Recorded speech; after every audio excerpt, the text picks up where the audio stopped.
ఇంటిని ఎర్రబల్లి లాక్కున్నారు. ఆయన బంధువు పేరిట రిజిస్ట్రేషన్ చేయించారు. పోలీసులతో కిడ్నాప్ చేయించి హింసించారు. అప్పటి టాస్క్ ఫోర్స్ డీసీపీ రాధాకిషన్ రావు, సిసిఎస్ ఏసీపీ ఉమామహేశ్వరరావు బెదిరించారు. సెంట్రల్ క్రైమ్ స్టేషన్ లో 3rd డిగ్రీ ప్రయోగించారు. 50 లక్షల నగదు వసూలు చేశారు. సీఎం రేవంత్ కు వ్యాపారి శరణ్ చౌదరి ఫిర్యాదు. దుబాయ్ నుంచి ఈమెయిల్, ప్రభుత్వం సీరియస్, దర్యాప్తు చేయాలంటూ డీజీపీకి ఆదేశాలు. ఇగో ఎర్రబల్ దయాకరం పాన్ నవ్వులుకుంటా ఒడ్లు కొనే గీనే ఉండడానికి కాదురా నాయన, ఒడ్లు కొనే కాడ కాదు. ఇగో ఈ దందాలలో కూడా ఉన్నాడు ఎర్రబల్ దయాకర్ రావు. ఎర్రబల్లి దయాకర్ రావు ఈ భూమి మీద ముఖ్యమంత్రి రేవంత్ రెడ్డి గారు ఎవరిని క్షమించినా నిన్నైతే క్షమించడు. నిన్నైతే క్షమించే ప్రసక్తే లేదు. ఎందుకంటే నీ అంత చీటరు, నీ అంత బేకార్గాడు ఇక ఎవడుండేమో. నమ్మక ద్రోహం చేసి రేవంత్ రెడ్డి గారిని అనవసరంగా ఫోన్ ట్యాపింగ్ కేసులో ఇరికిచ్చి ఇవాళ నువ్వు ఇరికినావు చూసినావా, దానికే నీ పని కాలం ఇగో ఇట్లా చెప్పుకొస్తుంది అన్నట్టు. అట్లా ఇప్పుడు దగ్గరికి ఎంతమంది వచ్చిండ్రు? పోలీసులతో కిడ్నాప్ చేయించి హింసించిండట. పోలీసులే కిడ్నాప్ చేసిరట.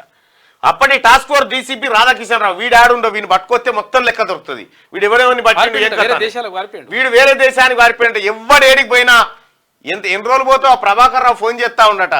ఏమని, నేను క్యాన్సర్ చికిత్స కోసం వచ్చినా, జూన్ లేకపోతే జూలైలో వస్తా, నీ అత్తగారు వీళ్ళు రాయిడా, ఇక నీ చికిత్స అవుతుందా మంచిగానే.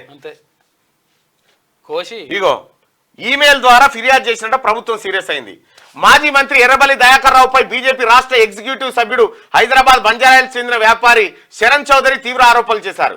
ఏడాది క్రితం అప్పట్లో మంత్రిగా ఉన్న ఎర్రబల్లి తనను బెదిరింపులకు గురిచేసి తన ఇంటిని ఆయన బంధువు పేరిట రాయించుకున్నారని, ఇందుకు అప్పటి పోలీసు ఉన్నతాధికారులు ఎర్రబల్లికి సహకరించారని ఆరోపించారు.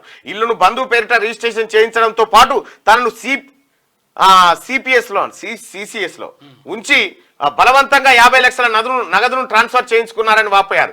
ఈ మేరకు దుబాయ్ నుంచి శరణ్ చౌదరి సీఎం రేవంత్, డీజీపీ రవిగుప్తకు వేర్వేరుగా ఈమెయిల్ ద్వారా ఫిర్యాదు చేశారు.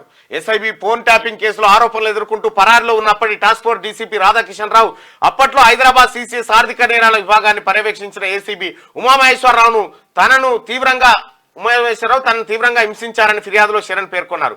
అప్పటి ఏసీపీ ఉమామహేశ్వరరావు తనను కింద పడేసి బూట్ కాళ్లతో తన్నారని చెప్పాడు. వీళ్ళని నన్నుడు అవుతుంది బరాబరి.